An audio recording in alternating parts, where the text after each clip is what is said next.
tu as tout essayé, tu manges bien ou du moins tu fais de ton mieux, tu bouges, tu te couches à des heures qui sont raisonnables, tu prends soin de toi autant que tu peux.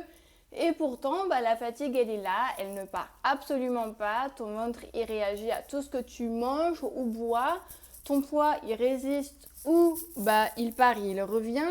Les hormones, elles, n'en parlons pas, elles sont chaotiques. Le cerveau, il est dans le brouillard. Et quelque part, tu as cette pensée que tu n'oses même pas dire à voix haute. Et si mon corps ne voulait simplement pas guérir? Et j'ai envie de te dire quelque chose aujourd'hui, c'est que ton corps, il n'est pas contre toi. Ton corps, il fait exactement ce qu'il a appris à faire pour te protéger. Il est en mode survie. Et le mode survie, quand il dure trop longtemps, il casse tout. Il casse ton énergie, la digestion, les hormones, le métabolisme et surtout aussi le sommeil. Dans cette vidéo, j'ai envie de t'expliquer le mécanisme complet, pas un résumé, pas non plus une liste de symptômes parce que ça sert strictement à rien, mais le mécanisme pour que tu puisses comprendre enfin ce qui se passe dans ton corps et pourquoi tout ce que tu as essayé jusqu'à maintenant, ça n'a pas suffi à tenir sur le long terme. Déjà, j'ai envie de te parler un petit peu de mon parcours pour que tu puisses peut-être te reconnaître aussi. En fait, pendant des années, j'ai couru au sens littéraire du terme. Le matin avant le travail. Le week-end, j'avais un programme, un objectif, la discipline aussi dont j'étais fière. Et en parallèle de ça, j'ai éliminé tout ce qui pouvait poser problème dans mon alimentation. Ça veut dire gluten, sucre, lactose. J'ai tout essayé d'enlever. Et en fait, tout ce qu'on m'a dit qu'il fallait éviter. Et mon corps, lui, il n'a pas répondu comme prévu. La fatigue, elle s'installait après chaque séance de sport. Au lieu de partir, mon ventre il était chroniquement gonflé, tellement gonflé que quand je le touchais, j'avais mal. Mon cycle, il était irrégulier, j'avais des symptômes prémenstruels du futur et j'avais des chutes d'énergie, mais vraiment brutales, soit à 11h, soit en plein milieu de l'après-midi. Et surtout des réveils entre 2h et 3h du matin où même parfois je ne pouvais pas me rendormir tellement j'ai été, excitée, pleine d'énergie. Et les médecins, ils me disaient que tout allait bien. J'ai fait bilan thyroïdien, bilan sanguin, tout était normal. C'était la réponse: vous êtes jeune, mademoiselle, vous êtes en bonne santé. Merci. Et ce que j'ai compris bien plus tard, et que personne ne m'avait dit aussi à l'époque, c'est que mon corps, il n'était pas défaillant. Il répondait de façon parfaitement logique à ce que moi, je lui imposais. Les entraînements trop intenses, les restrictions alimentaires, le stress au niveau du travail et même dans les études quand j'étais en BPGEPS et même avant, le manque de récupération réelle aussi, parce que ça faut le dire, je me butais tellement au sport que j'avais pas de récupération et cette anxiété, ce stress que j'avais au quotidien, c'était on va dire une anxiété de fond. En fait, je l'avais tellement normalisée parce qu'elle était là depuis si longtemps que en fait, je la voyais même plus. Et tout ça, pour mon système nerveux, en fait, c'était juste une menace qui était continuelle. Et face à cette menace continuelle, mon corps, il faisait une seule chose, il était en mode survie. Et il y reste dans ce mode-là. C'est pas par choix, c'est pas non plus par faiblesse, c'est vraiment un mécanisme de protection. Et je te dirais que c'est même le plus puissant et le plus ancien que l'évolution nous ait donné. Alors on peut lui dire merci. Le problème, c'est qu'il n'est pas conçu pour durer des mois, voire des années. Il est conçu pour durer plusieurs heures au maximum. Et quand il dure, il dérègle tout le reste. J'ai envie de te donner plusieurs mécanismes pour pouvoir t'aider finalement. Déjà, le mécanisme numéro 1, c'est quoi concrètement le mode survie? Parce que c'est, je pense, la question que tu te poses aujourd'hui. En fait, dis-toi que ton système nerveux, il a deux modes principaux. Le premier mode, c'est le mode parasympathique. On l'appelle aussi repos et digestion. Et dans ce mode-là, en fait, on va dire que c'est l'état dans lequel ton corps, il se répare, il digère, il régule les hormones, il récupère et aussi il fabrique de l'énergie pour demain. Et de l'autre côté, tu as le mode sympathique. Le mode sympathique, c'est tout le contraire. On l'appelle aussi combat ou fuite. C'est vraiment l'état d'alerte. Ton corps ici va mobiliser toutes tes ressources disponibles pour faire face à une menace immédiate. Et le cœur s'accélère, les muscles se contractent, la digestion s'arrête. En fait, tout ce qui n'est pas essentiel à la survie s'est mis en pause, en veille même, on peut dire, que ce soit la reproduction, l'immunité, la réparation cellulaire, vraiment tu as plein de choses. Ton système, il est brillant. Okay. Aujourd'hui, il t'a permis à toi et à tes ancêtres de survivre à des dangers réels. Et quand je parle de dangers réels, c'est pas un mail stressant, c'est pas une conversation difficile à avoir avec une personne que t'aimes. Non. En fait, dis-toi que le problème aujourd'hui, c'est que ton cerveau, il ne fait pas la différence entre un prédateur et un email stressant. Entre une famine et un régime hypocalorique. Entre un danger physique et une journée de pression au travail. Pour lui, c'est exactement la même chose parce qu'une menace reste une menace. Et quand les menaces s'accumulent sans faire de trêve, le mode sympathique reste allumé. Voilà. Et quand ça arrive, finalement, ton corps, il va libérer du cortisol. Alors, on en fabrique tous du cortisol. Le cortisol, c'est l'hormone du stress.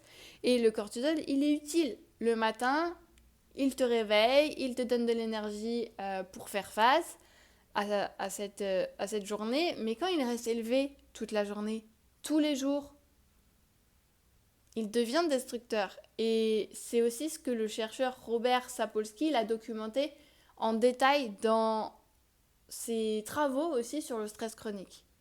Donc, tu peux aller voir directement Robert Sapolsky. Et en fait, voilà ce qu'il fait concrètement. Il va déséquilibrer ta glycémie. Alors, les pics, les chutes, les fringales incontrôlables. Il va perturber les hormones sexuelles parce que le cortisol, il est aussi fabriqué à partir du même précurseur que la progestérone. Et quand le corps il doit choisir entre les deux, devine lequel il choisit? Le cortisol. Toujours, parce que la survie passe toujours avant la reproduction. Okay. Donc, si par exemple, tu as des difficultés pour tomber enceinte, demande-toi si tu n'es pas en mode survie. Ça peut y jouer. Il augmente aussi la perméabilité intestinale, c'est ce qu'on appelle the leaky gut en anglais. Et en fait, il va ralentir le métabolisme parce que le corps stocke plutôt que de brûler, parce qu'il anticipe une famine et il va aussi altérer ton sommeil en profondeur, si on peut dire, parce que clairement, le cortisol élevé le soir, ça veut dire égal impossible de dormir profondément et du coup de récupérer vraiment. En fait, il y a un piège, et j'ai envie de te le donner, c'est que plus ton corps il est en mode survie, plus les symptômes s'accumulent. Plus les symptômes s'accumulent, plus tu cherches des solutions, plus tu cherches dans la restriction et dans la discipline, plus tu envoies des signaux de menace à ton corps. Voilà, et la boucle, elle tourne. Et tu n'en sors pas. Voilà. Et c'est pas un manque de volonté, c'est une boucle physiologique. Et en fait, on ne sort pas d'une boucle physiologique en forçant plus fort. Voilà. C'est une leçon que j'ai apprise et j'essaye de te dire ici, finalement, ce qui m'a fait perdre beaucoup de temps. Le mécanisme numéro 2, c'est que le mode survie, il va dégrader 3 systèmes en même temps. Et c'est pour ça que finalement les symptômes, ils peuvent sembler si disparate in English et en fait si difficiles à relier entre eux. Le premier système, c'est l'hypervigilance qui va s'installer, c'est le corps, en fait, il reste en alerte. Et même quand il n'y a pas de danger réel. Voilà. Tu peux être toute seule chez toi à faire quoi que ce soit, une activité cool. En fait, ton hypervigilance, elle est là. Le moindre imprévu devient aussi une surcharge. La fatigue, elle est présente, mais le sommeil, il répare plus rien. Et le corps, il sait plus comment s'éteindre. Il sait plus comment redescendre. Voilà. Le deuxième système, ça va être au niveau de l'axe hormonal. En fait, quand le cortisol, il monopolise toutes les ressources, les hormones sexuelles, du coup, progestérone, œstrogène, testostérone, ne sont plus produites en quantité suffisante et du coup, le cycle peut devenir irrégulier ou douloureux. Les syndromes prémenstruels, ils vont s'aggraver. La libido, elle va totalement disparaître. La peau, elle réagit. Les émotions, elles deviennent très difficiles à gérer. Et c'est pas par fragilité psychologique, okay, c'est parce que tes hormones qui soutiennent ta stabilité émotionnelle, elles sont plus là. Voilà. En tout cas, pas en assez grande quantité. Et le troisième système, on va parler de l'inflammation. En fait, le mode survie, il maintient le système immunitaire en mode défense permanente et c'est ce qu'on appelle l'inflammation silencieuse. Okay, c'est-à-dire pas la fièvre, pas de douleur aiguë. C'est vraiment une inflammation chronique qui est diffuse, qui fatigue les cellules, qui ralentit la récupération, qui contribue aux douleurs articulaires et surtout aussi au brouillard mental et aux inconforts digestifs. Et je sais que beaucoup d'entre vous ont tout ça. Et ces trois systèmes, en fait, nerveux, hormonal, inflammatoire, ils ne fonctionnent pas en silo, ok ? Ils se régulent mutuellement. Et du coup, quand l'un est déréglé, il va tirer les deux autres vers le bas, naturellement. C'est comme nous, on dit souvent qu'on est la moyenne des 5 personnes qu'on côtoie. Là, c'est un peu la moyenne des 3 personnes qui côtoient. Voilà, si tous sont cool, ils vont marcher naturellement super bien. Et s'il y en a un seul qui dysfonctionne, les autres vont dysfonctionner. Et en fait, c'est aussi pour ça qu'on ne peut pas réparer les hormones sans s'adresser au système nerveux. Et c'est pour ça qu'un anti-inflammatoire ne résout pas une inflammation alimentée par le cortisol chronique. Et c'est pour ça que les approches aussi fragmentées, donc un complément pour les hormones, un régime pour le ventre, un programme sportif pour la fatigue, ça suffit pas vraiment à régler la chose, durablement surtout.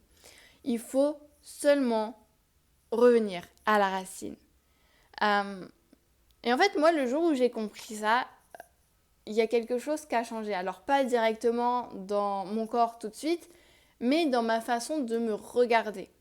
En fait, j'ai arrêté de me dire que j'étais difficile à vivre, difficile à ceci, difficile à cela, que j'exagérais, que si je faisais mieux, si j'étais plus disciplinée, ça irait, enfin, une bonne fois pour toutes.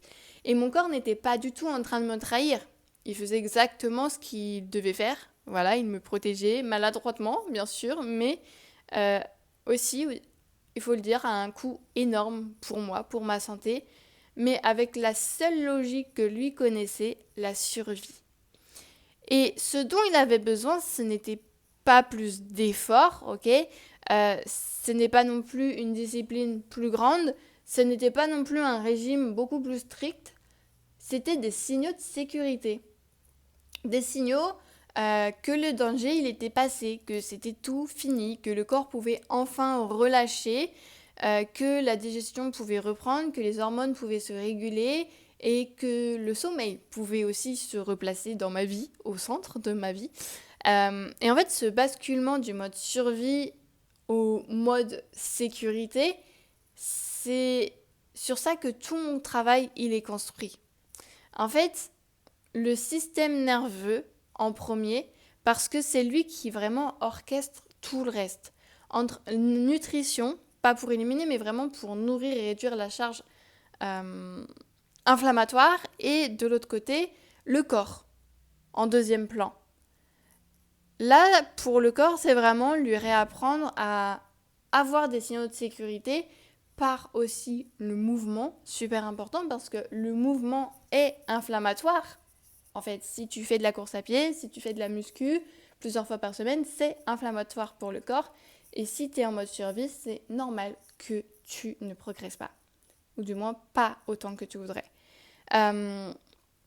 Ouais, du coup, lui apporter des signaux de sécurité dans le mouvement, la respiration et aussi par l'écoute de son corps, super important. Parce que c'est pas un raccourci, ok? C'est pas non plus une promesse rapide, c'est vraiment la seule approche qui s'attaque à la cause et pas aux symptômes, ok? Parce que, comme j'aime bien le dire, ça suffit de mettre des pansements sur les symptômes, ça ne fonctionne pas. Donc déjà, si tu as regardé jusqu'ici, c'est probablement aussi que tu t'es reconnu dans ce que j'ai dit quelque part. Peut-être dans la fatigue qui ne part pas, dans les hormones chaotiques, dans ce sentiment diffus que ton corps il résiste à tout ce que toi tu fais. Et je veux que tu entendes cette phrase que je répète encore et encore aux personnes. Ce n'est pas dans ta tête et ce n'est pas de ta faute. En fait, dis-toi que ton corps, il a appris à vivre, enfin à survivre dans des conditions qui sont difficiles. Et maintenant, la question, ce n'est plus comment faire plus, c'est la question qu'il faut se dire, comment lui montrer qu'il est à l'abri pour qu'il puisse enfin lâcher. Ok, c'est cette question-là qu'il faut que tu te poses. Et sur cette chaîne YouTube, je publie régulièrement autour de l'inflammation, du système nerveux, des hormones, toujours avec la même logique, comprendre, agir. On comprend d'abord et on agit ensuite. C'est super important, donc abonne-toi pour ne rien manquer. Et si cette vidéo t'a donné un nom pour quelque chose que toi tu ressentais sans pouvoir le nommer en fait, sans pouvoir le formuler, j'aimerais bien que tu puisses écrire survie en commentaire. Et comme ça, moi, je sais que tu es là et je peux t'aider. Voilà, je te souhaite de passer un bon dimanche et on se dit à la semaine prochaine.